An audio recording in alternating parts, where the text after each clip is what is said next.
Welcome back to the letters that John wrote. We're in the second chapter of the first letter that John wrote, and we've been learning a lot about what it means to be a Christian. Simply not just saying I'm a Christian, or maybe even not just thinking that you believe you're a Christian, but understanding that loving one another the way Christ loves us and living the life of Christ so that it reflects out of us is what really identifies us as Christians. Well, we've been going on and hearing about, various ways in which we understand our salvation through the forgiveness of sins, and then John goes on to kind of push the envelope a little farther, and he says, "Do not love the world nor the things in the world. If anyone loves the world, the love of the Father is not in him." Now, first of all, we have to understand that the English language is very narrow. We don't have enough words.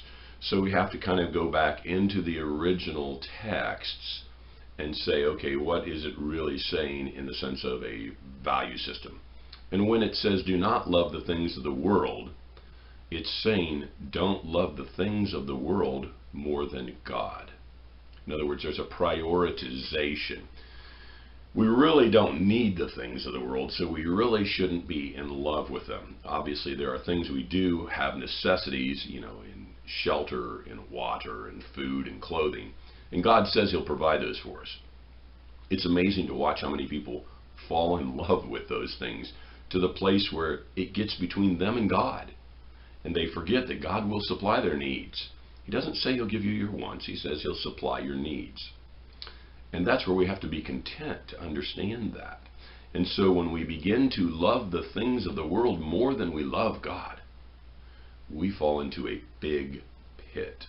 And that pit is hard to climb out of. Our culture is very materialistic. Our culture is very sensual in the idea of our five senses. And especially when we take that word sensual a little farther into the lusts of the world, we see what John is saying when he continues in verse 16. For all that is in the world, the lust of the flesh and the lust of the eyes and the boastful pride of life is not from the Father, but is from the world. Now, again, it doesn't mean you shouldn't like anything around you in the world. God has created a beautiful world for us to appreciate and to learn and grow in and also to enjoy. But that's not really what he's talking about here. He's talking about the things that the enemy has brought up. The lust of the flesh, obviously sexuality and things like that.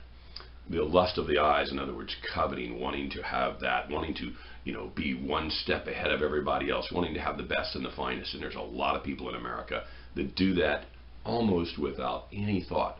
There are a lot of Christians in America who do that without any thought. They just want the best of everything, and they're going to work hard and they're going to get it, or they'll figure a way to get it even if they don't work hard. And that comes between them and their faith. They may claim to be Christians. They may have the lip service like we talked about. They may even occasionally reflect Jesus Christ in their life in a few decisions.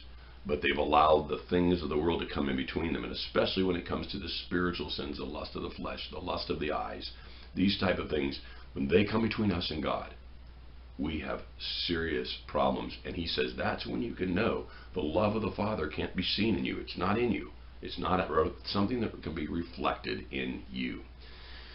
He says on verse 17, the world is passing away and also its lusts, but the one who does the will of God continues to live forever. All of these things we're seeing in our world around us are temporal. They're going to be destroyed one day. They're going to be, as he says, they're going to pass away. But our relationship with God through Jesus Christ and that reality of life in Him and His life in us will never end. That's something to think about, and it's something to align our priorities to also. We'll pick up in verse 18 in our next session.